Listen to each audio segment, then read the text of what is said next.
दोस्तों, तो वो दोनों फोर्स पाथ फंक्शन है या हमारा स्टेट पे केवल डिपेंड करता है, इनिशियल और फाइनल पॉइंट पे, वो देखने के लिए मैंने यहां पर एक फिगर ड्रॉ किया हूं। मान लो मेरे पार्टिकल को पॉइंट 0,0 से a पर ले जाना चाह रहा हूं, राइट। दो पाथ ले लिया मैंने, एक लाइन, एक जो है that is along x equals to y line, और दूसरा मैं ले जाना चाहता हूं 0,0 से पहले a,0 पे, और फिर मैं उसको a, पर ले जाऊंगा, और मैं देखना चाहूंगा जो दोनों केस में जो मेरा वर्क डन होगा वो मेरा सेम होगा या फिर नहीं होगा, राइट। ओके, सो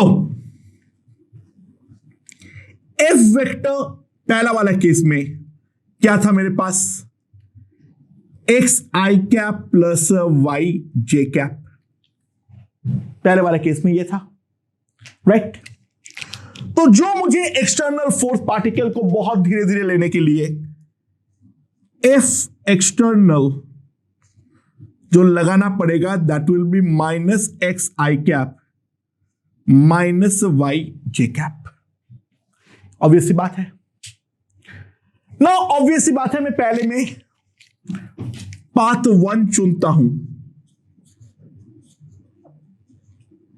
पाथ 1 जो है उस लाइन में x इक्वल्स टू y है, राइट। ओके, नाउ तो f एक्सटर्नल वेक्टर क्या आ जाएगा मेरे पास, माइनस एक्स, यहां पे i cap minus x j cap, x equals to y है, मैं एक्स वाई से दुश्मनी निभा रहा हूं, तो minus x i cap plus J cap. ना यहां पर अगर मैं एक छोटा सा डिस्प्लेसमेंट लेता हूं डीएस वेक्टर, सो डीएस वेक्टर मेरे पास क्या आ जाएगा, dx i cap plus dy j cap, and try to understand x equals to y है तो dx equals to dy है, dx into i cap plus j cap। तो जो मेरा वर्क डन होगा इस वाले पाथ पे dw, अगर मैं इनमें डॉट करूं तो minus x d x, I dot I is 1, j dot j is 1, and जो टोटल वर्क डन होगा delta W minus 2 integral x dx, x varies from 0 to a, right. तो कितना आ जाएगा, ये a स्क्वायर बाय 2 होगा, 2 to cut, this will be equals to minus a square joule. ये मेरे पास आ गया है वर्क डन। अगर मैं पाथ 1 को चुनता हूं तो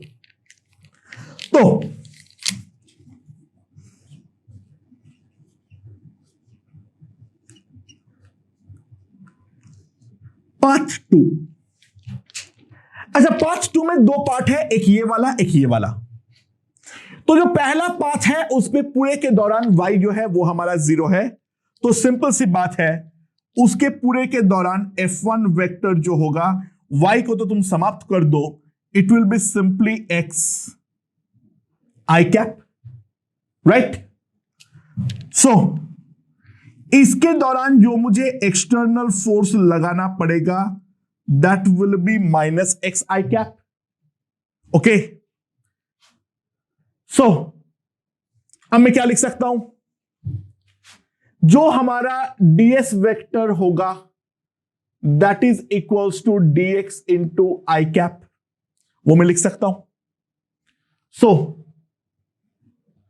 dw अगर मैं इस पे डॉट लेता हूं तो minus x d x that is dw, so dw1 बोल दो, so delta w1 is simply equals to, क्या लिख सकता हूं मैं, in minus integral x dx, x varies from 0 to a, and this will be equals to minus a square by 2। ये मेरे पास आ जाएगा जो यहां से यहां तक पहुंचने का वर्क डन। अब मैं अगर यहां से यहां पहुंचने का मन करे तो इन दैट केस दूसरे वाले पार्ट के लिए जो F2 वेक्टर होगा उसमें x तो परमानेंटली a है, y मेरा वेराइंग है, तो F2 vector will be simply ai cap plus yj cap. F2 vector will be simply ai cap plus yj cap, right? So in that case जो हमारा F external vector होगा वो इसका negative होना पड़ेगा, that is minus ai cap minus yj cap. अब displacement जो होगा वो मेरा केवल और केवल y के अलोंग ही होगा, सो ds vector is equals to dy into j cap. तो dw2 डॉट ले लो माइनस y dy. तो डेल्टा w2 कितना आ जाएगा मेरे पास, माइनस इंटीग्रल y dy वाइंग varying from 0 to a, that is equals to minus a square by 2. तो जो हमारा वर्क डन होगा delta w, that will be delta w1 plus delta w2, that will be minus a square joule. तो path 1 और path 2 दोनों में work हमारा same आया है, तो सिंपल सी बात है xi cap plus yj cap can be conservative. xi cap plus yj cap जो है वो हमारा कंजर्वेटिव हो सकता है. अच्छा, तो फिर दूसरा फोर्स क्या है सर? दूसरा फोर्स के लिए ध्यान दो. F वेक्टर क्या है? y square into i cap plus x square into j cap. So path 1 के बारे में अगर मैं बात करूं,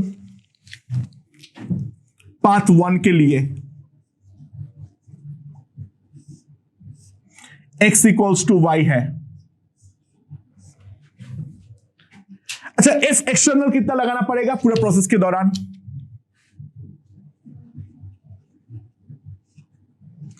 माइनस वाई स्क्वायर आई कैप माइनस एक्स स्क्वायर जे कैप माइनस एक्स स्क्वायर आई कैप प्लस जे कैप, क्योंकि मैं x इक्वल्स टू वाई वाला पाथ लिया हूं, राइट. सो F एक्सटर्नल इतना आ जाएगा, और displacement ds vector that will be dx I cap plus dy j cap. x equals to y है तो dx equals to dy है, so this will be dx into I cap plus j cap. तो जो मेरा work done होगा dw, that will be minus simply 2x square dx. तो delta w जो आएगा मेरे पास 2 integral x square dx varying from 0 to a, and that will come out to be minus 2 by 3 a cube joule. ये मेरा work done हो जाएगा अगर मैं पाथ फॉलो करता हूं, कौन सा? x equals to y. और अब मैं इसके बदले अगर दूसरा पाथ लेता हूं ये वाला, तो ये वाले पाथ के केस में क्या होगा? ये वाले पाथ के केस में क्या होगा? तो ध्यान दो, जो मेरा पाथ 2 है उसके पहले पार्ट में ऑब्वियसली बात है y मेरा 0 है, तो पहले वाले पार्ट में F1 वेक्टर जो है x को तो y को तो 0 पे सेट कर दो, तो ये वाला टर्म गया, तो that will be simply x square J cap, right. And तो F एक्सटर्नल वेक्टर जो मुझे लगाना पड़ेगा वो सिंपली कितना होगा? वो सिंपली हमारा कितना होगा? that will be minus x square into j cap. Right? Okay, तो ध्यान देना, ds1 will be simply dx I cap, क्योंकि मुझे तो x के अलावा मूव करना है. So dw1, if we can see, it will I cap dot j cap. So dw1 will be 0, यानी जो पहला पाथ में वर्क होगा that is going to be 0.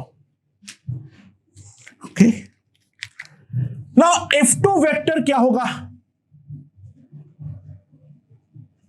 F2 vector क्या होगा? यहां से यहां तक, यहां पर y मेरा वेरी कर रहा है तो y स्क्वायर आई कैप तो लेना पड़ेगा, लेकिन x मेरा फिक्स हो चुका है, so it will B a square into j cap. Right? समझ में आया? सो इसका ds f एक्सटर्नल वेक्टर क्या लोगे? Minus Y square I cap minus A square J cap. तो ds2 क्या होगा?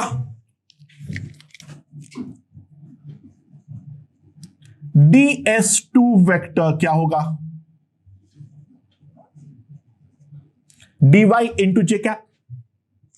तो अब अगर मैं वर्क डन निकालने जाऊंगा dw2, तो आई कैप जे कैप तो ये चला गया, तो ये आ गया equals to minus A square into D Y.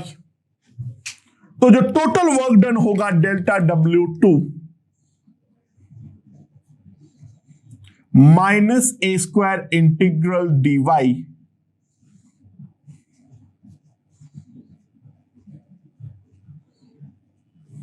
Minus A cube.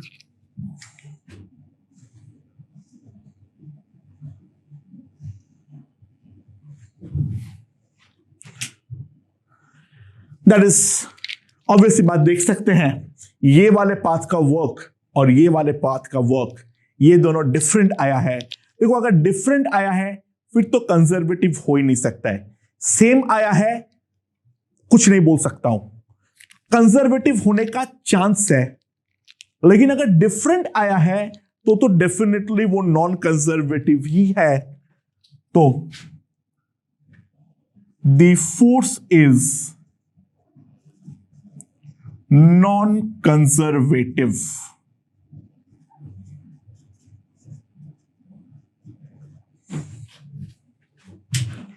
अच्छा, जो चीज मैं बार बार बोल रहा हूं एग्जाम्पल के थ्रू अब मैं क्लैरिफाई कर देता हूं. Work done by a non conservative force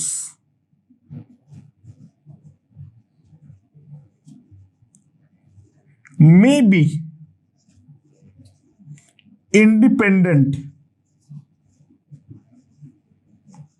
of path. हो सकता है वो पाथ पे इंडिपेंडेंट हो. ठीक है, एक क्लासिक एग्जांपल है, let's see.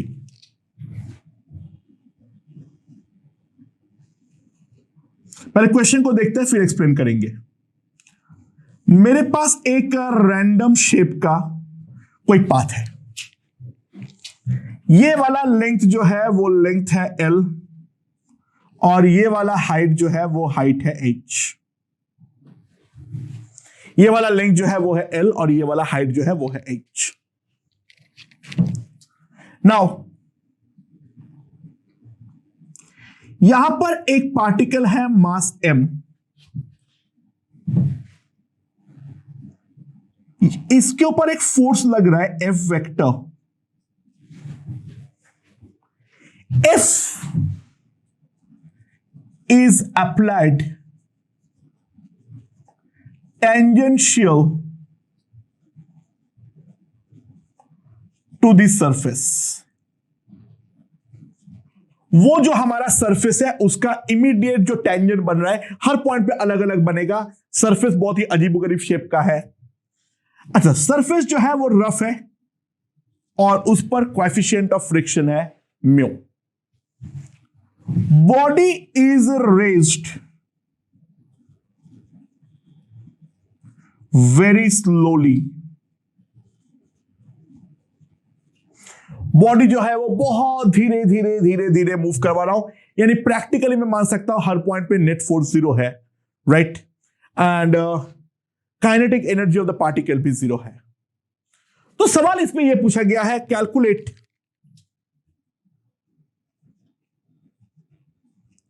Delta W. Body को पॉइंट ए से मैं पॉइंट बी पे ले जा रहा हूं, तो इस प्रोसेस में वर्क डन कितना होगा? अच्छा, वर्क डन का एक हिस्सा जो है वो तो मैं डायरेक्टली देख पा रहा हूं, वो तो मैं डायरेक्टली देख सकता हूं mgh, क्योंकि ग्रेविटेशनल पोटेंशियल एनर्जी मुझे बढ़ानी पड़ेगी, राइट। एंड फ्रिक्शन का वर्क डन मैं डायरेक्टली नहीं निकाल पाऊंगा, क्योंकि फ्रिक्शन जो है वो एक नॉन कंजर्वेटिव डिसिपेटिव फोर्स है, तो मैं डायरेक्टली कुछ कह तो नहीं सकता हूं, राइट। सो देखना पड़ेगा क्या होता है। तो कोई भी एक जनरल पॉइंट पे आ चुका है, मान लो यहां पर आ गया है, तो ये मेरा सरफेस का इंस्टेंटेनियस टेंजेंट है, और अब इसने सर टेंजेंट के अलोंग एक बहुत छोटा सा डिस्प्लेसमेंट दिया ds।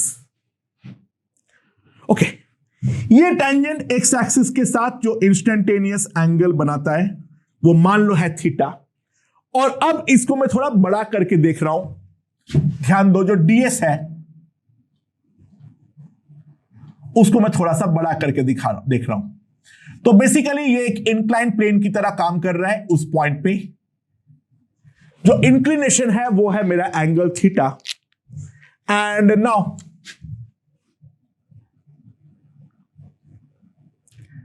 यहां पर जो फोर्सेस काम कर रहे हैं वो क्या क्या कर रहा है? ऑब्वियसली बात है, यहां पर लग रहा है mg और यहां पर लग रहा है नॉर्मल, और ऊपर धक्का मार रहा हूं तो पीछे की तरफ लग रहा है म्यू एन, एंड यहां पर लग रहा है force F।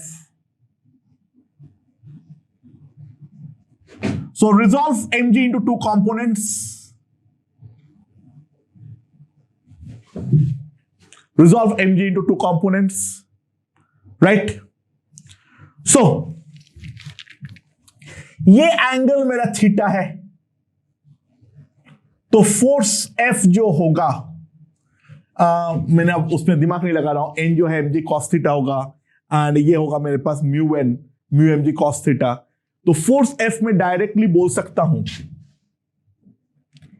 mg sin theta plus mu mg cos theta, और इस डायरेक्शन का वेक्टर का मैं कुछ नाम दे दे रहा हूं। मेरा डिस्प्लेसमेंट भी तो उसी डायरेक्शन में है, इस डायरेक्शन का यूनिट वेक्टर को कुछ नाम दे देता हूं, एन कैप दे दिया मैंने नाम।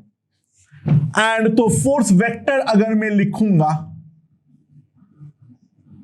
तो this into N cap is my force. n cap is a unit vector along the tangent, right? अच्छा, डिस्प्लेसमेंट में क्या लिख सकता हूं? That will be ds into n cap। अच्छा, डिस्प्लेसमेंट भी टेंजेंट के अलॉन्ग ही हुआ है। अच्छा, वो जो ds है उस पर थोड़ा गौर से ध्यान देना। ये एंगल है थीटा, ये है मेरा ds, तो ये है dy और ये है dx, राइट। सो जो हमारा वर्क डन होगा dw, that is f vector dot ds vector, that is equals to mg into sine theta plus mu cos theta into ds। N cap dot N cap तो 1 है मेरे पास, obviously बात है। And now थोड़ा गौर से ध्यान दो, ds sine theta is nothing but dy and ds cos theta is nothing but dx। तो अगर मैं इसको थोड़ा लिखता हूं ठीक से,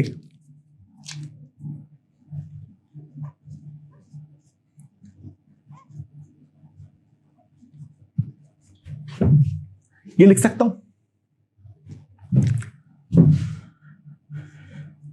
तो delta W is equals to mg integral dy, y varying from 0 to h, plus mu mg integral dx, x varying from 0 to L, right. So delta W is equals to mgh plus mu mgl। तो ये तो मेरा work आ गया है। अच्छा, obviously kinetic energy में कोई change नहीं आया क्योंकि पार्टिकल को मैं बहुत धीरे धीरे धीरे धीरे मूव करवा रहा हूं। तो ये जो वर्क है डेल्टा W, ये वाला हिस्सा तो सिंपल सी बात है, दिस इज अगेंस्ट ग्रेविटी।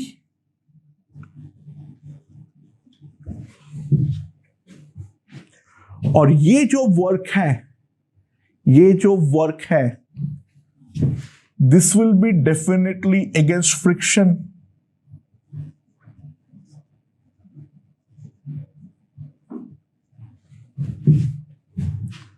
तो फ्रिक्शन के अगेंस्ट जो काम करना पड़ा है, या फिर वैसे भी सोचो, पोटेंशियल एनर्जी में चेंज कितना हुआ है, mgh, वर्क में किया हूं इतना, तो डिसिपिटेट कितना हुआ है, बाकी बचा हुआ। क्योंकि जो वर्क है वो या तो पोटेंशियल एनर्जी में चेंज लाएगा, या तो हमारा काइनेटिक एनर्जी पे चेंज लाएगा, या तो कोई और फॉर्म ऑफ एनर्जी होगा जो डिसिपिटेट हो जाएगा। वही तो हमारा वर्क एनर्जी थ्योरम था। सो पोटेंशियल एनर्जी में चेंज अगर mgh है, काइनेटिक में कोई चेंज हुआ नहीं है, स्प्रिंग वगैरह नहीं है, तो जो डिसिपिटेट हुआ है वो म्यू mgl, वो डेफिनेटली फ्रिक्शन का ही वर्क है। तो अगर मैं एक बात को ध्यान दूं, delta W friction will be minus mu mgl, and ये वाला चीज, ये वाला जो वर्क है, it does not depend upon the path taken। हमारा ये वाला जो पाथ है, उस पाथ का नेचर, उस पाथ का इक्वेशन मुझे कुछ भी जानने की जरूरत नहीं है। ये जो फ्रिक्शन का वर्क डन है, that is independent of the path taken. यानी फ्रिक्शन डिसिपिटिव फोर्स है, नॉन कंजर्वेटिव फोर्स है, जो कि क्वाइट एविडेंट है, वो एनर्जी में कहीं दिख ही नहीं रहा है, राइट। लेकिन work done independent of path आया है। तो work done independent of path आया। अब ये फोर्स जो है वो कंजर्वेटिव नहीं बन गया, ऑब्वियसली नहीं बन सकता है, क्योंकि फोर्स के अंदर एक डिसिपिटिव हिस्सा है। सिस्टम का एनर्जी में जो चेंज आ रही है, सिस्टम के अगर मैं एनर्जी का पॉइंट ऑफ व्यू देखूं तो U इनिशियल 0 है, U फाइनल mgh है, तो डेल्टा U तो mgh ही है, और डेल्टा K जो है वो तो एनी हाउ 0 है, उस पर तो कोई सवाल ही नहीं पैदा होता है। तो जितना भी वर्क कर रहा हूं वो डिसिपिटेट तो डेफिनेटली हो रहा है, राइट। बट पाथ इंडिपेंडेंट तो आया है। तो सर क्या ऐसे हमें हर एक इंडिविजुअल क्वेश्चन में चेक करना पड़ेगा? और क्या पाथ इंडिपेंडेंट आ जाए तो हम कंजर्वेटिव बोल नहीं पाएंगे? तो फिर आखिरकार हम बोलेंगे कैसे? ये अब मेन बात है। क्या मुझे कोई अगर एफ वेक्टर दिया हुआ है तो मैं उसको देखकर ये कह सकता हूं या नहीं, जो भाई वो एक कंजर्वेटिव फोर्स है या नॉन कंजर्वेटिव फोर्स है? ऑब्वियसली तरीका है, देखते हैं। ओके।